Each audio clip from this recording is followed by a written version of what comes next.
प्रथम भक्ति में बताया है, प्रथम भक्ति संतन कर संगा। पहली भक्ति में कहते हैं इस संत के संग करेंगे तभी हमारा असली भक्ति सफल होगा।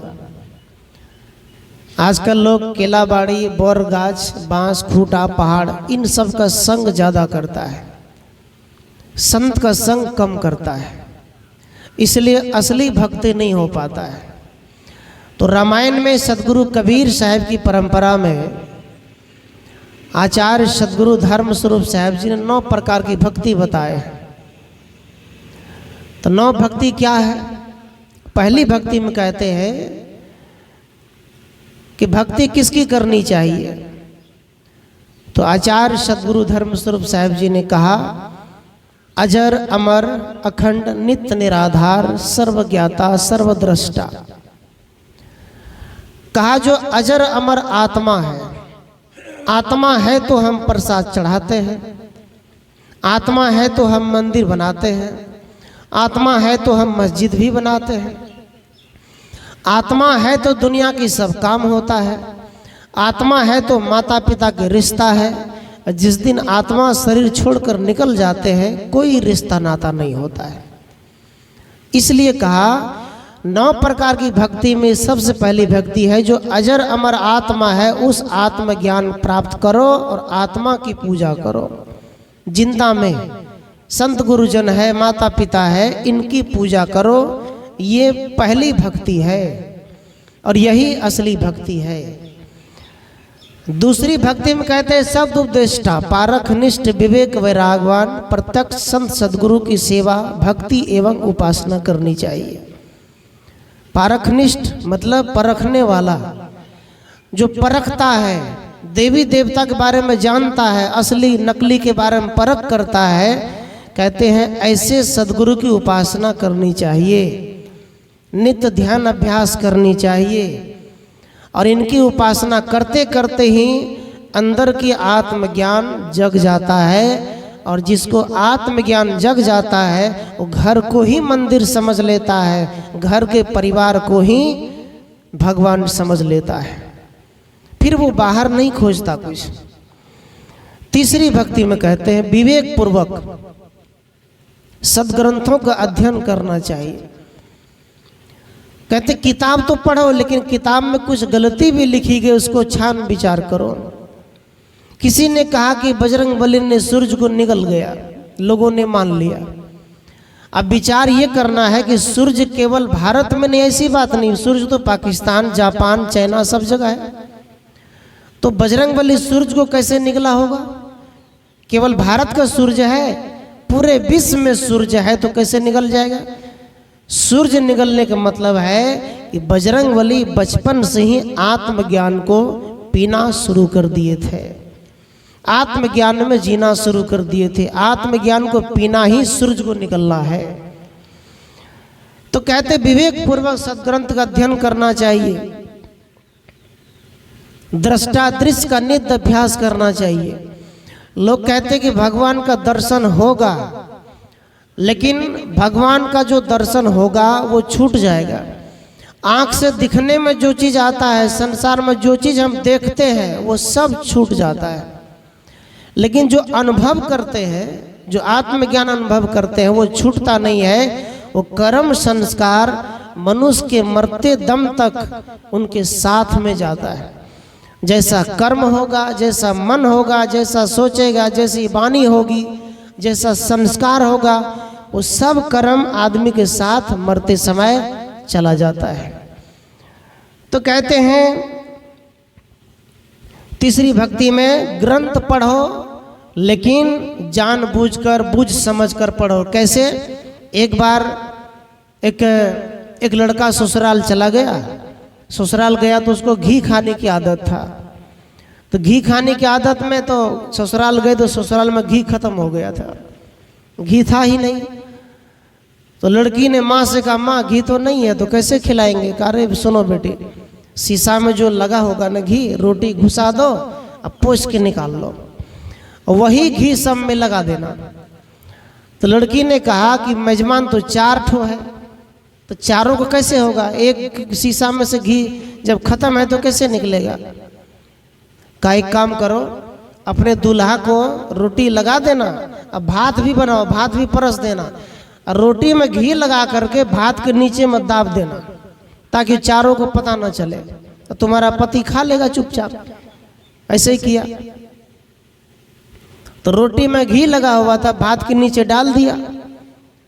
तो लड़की कहती, लड़का जब परस दिया भोजन, तो लड़का कहता है, अय जी जानत तो काहे नहीं मानत, मतलब तुम जानती हो कि मैं घी खाता हूं, तो तूने घी क्यों नहीं दिया?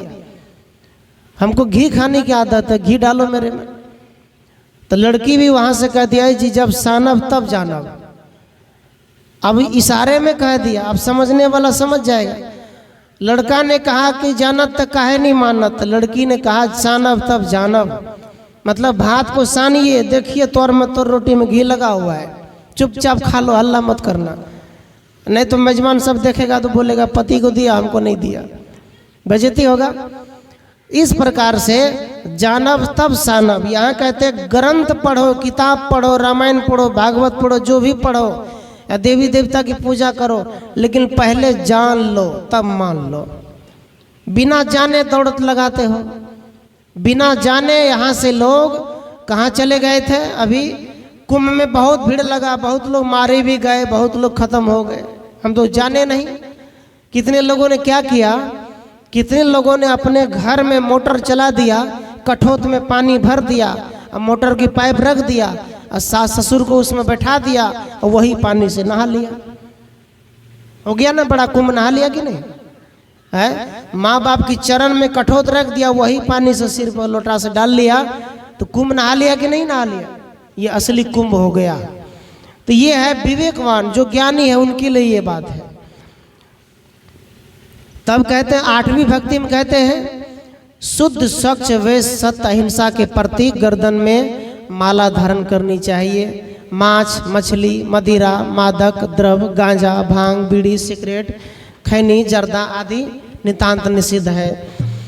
अब यहाँ कहते हैं कि शुद्ध वस्त्र पहनो, है ना, शुद्ध स्वच्छ सफाई में रहो, अच्छी कपड़ा धारण करो, शरीर की सफाई करो, घर की सफाई करो।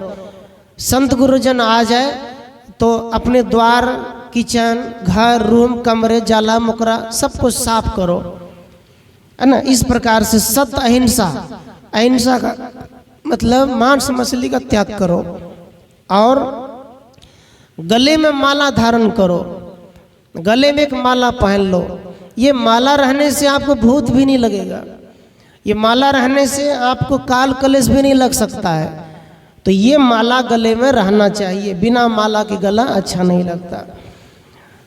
तो कहते हैं मांस मछली को छोड़ करके सिगरेट, खैनी, जर्दा को भी छोड़ देना चाहिए।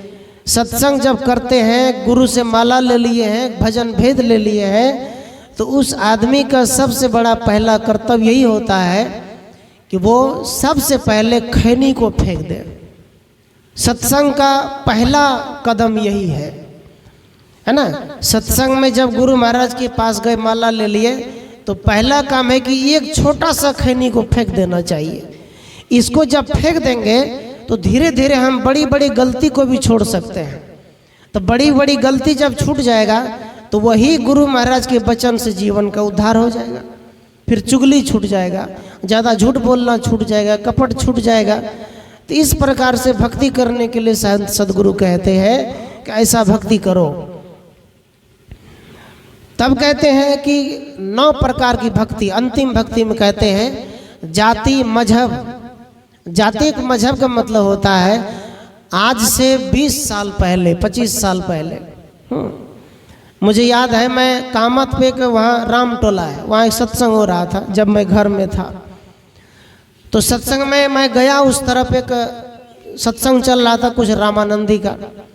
तो वहाँ गौरव साहब जी जो बीबीगंज से, ननमोहर दास आप लोग जानते होंगे, पार्वती जी जो सब भजन गाते आते हैं, ये सब वहाँ पहुँचे हुए थे। मैं भी छोटा था, मैं भी वहाँ चला गया सत्संग में।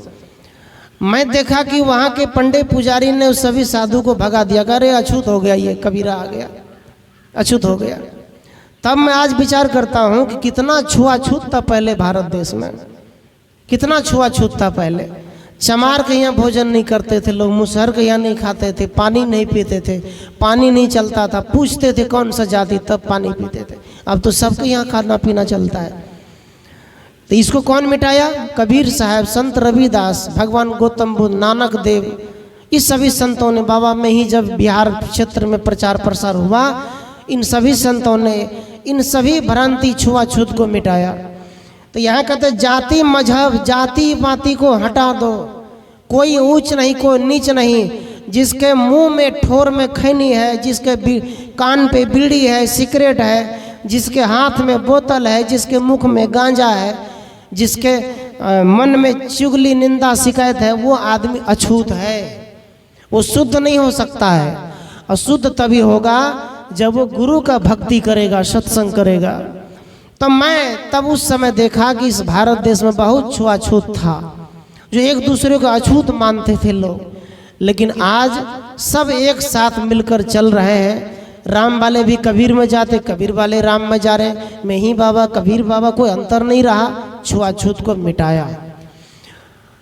कहते पहले के महिला लोग पढ़ा लिखा नहीं हुआ करते थे, पढ़े रे पहले के जितने बूढ़ी माता सब अंगूठा का निशान लगाते थे। क्यों? क्योंकि ब्राह्मण समाज कहते थे कि आप पढ़ नहीं सकते, केवल ब्राह्मण राजपूत ही पढ़ सकता है, आप नहीं पढ़ सकते। आजकल तो सब पढ़े छे, पढ़ते कि नहीं? आजकल सब पढ़ते हैं ना। किसका देन है? कबीर साहब का। रविदास ने दुख काटा, कबीर साहब ने उस जमाने में दुख काटा, लोग पढ़ने नहीं दिया, उसको भगाते थे सब जगह से, आप जाइए आप जाइए। रविदास चमार थे, उसको भगाते थे। लेकिन आज रविदास महान संत हो गए और आज उसका डंका बज रहा है। बाबा साहब अम्बेडकर की संविधान है, जिसके कारण से आज महिलाएं शिक्षिका है, सेविका है, आंगनबाड़ी में है, स्कूल में जाती है। ये बाबा साहब अम्बेडकर का देन है, जो सबको अधिकार दिया पढ़ने का। तो ये अधिकार को समझना होगा। भक्ति करो लेकिन छानो, बूझो, जानो। आजकल जो विद्यार्थी पापी है, जो पढ़ना लिखना छोड़ दिया, वो भी सरस्वती माता की पूजा करते हैं। उसको पूछिए सरस्वती कौन है, पता है? नहीं है। 4 हाथ किसी सरस्वती को होता है? नहीं होता है। आजकल हमारे भारत देश को एक सुई तक नहीं बना कर दिया कोई देवी देवता, लेकिन हमारे भारत देश में जितने वैज्ञानिक साइंटिस्ट हो गए वो बना कर दे दिया, मोबाइल, सुई, रेल, जहाज दिया कि नहीं? तो इस प्रकार से सरस्वती कोई बाहर नहीं, सरस्वती 2 हाथ वाली ही है। वो आप अपने बेटी को सरस्वती बनाओ, पढ़ाओ उसको खूब बढ़िया से, वो आगे चल के स्कूल में जाएगी, दूसरे को पढ़ाएगी। लक्ष्मी कोई 10 हाथ वाली नहीं, लक्ष्मी बस स्त्री ही लक्ष्मी होता है ना। कहा देवी और देवता, देवी स्त्रीलिंग शब्द है, देवता पुल्लिंग शब्द है। देवी देवता, देवी कहते हैं आप सबको, महिला समाज को देव कहते हैं, देवता कहते हैं पुरुष समाज को। जो पुरुष और महिला दोनों भक्ति करके अपने बाल बच्चे का जीवन संवार लेता है, अच्छा जीवन जीता है, कमाई करता है, मेहनत करता है, खूब बढ़िया अध्ययन करता है, शांति से जीता है, वही देवी देवता का घर है। जहाँ जिस घर में देवी देवता की बहुत पूजा होता है, असली देवी देवता में झगड़ा होता है, तो वो देवी देवता नहीं हुआ। फिर नकली कितना ही वाहवाही करो, असली दोनों लड़ रहे हैं।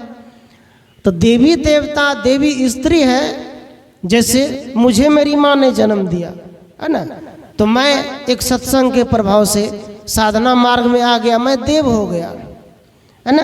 अब ये ज्ञान को मैं दूसरे को बताता हूँ, दूसरा भी देव बनेगा। कोई लड़की है जो साधना भक्ति करते हैं तो वो देवी हो गई।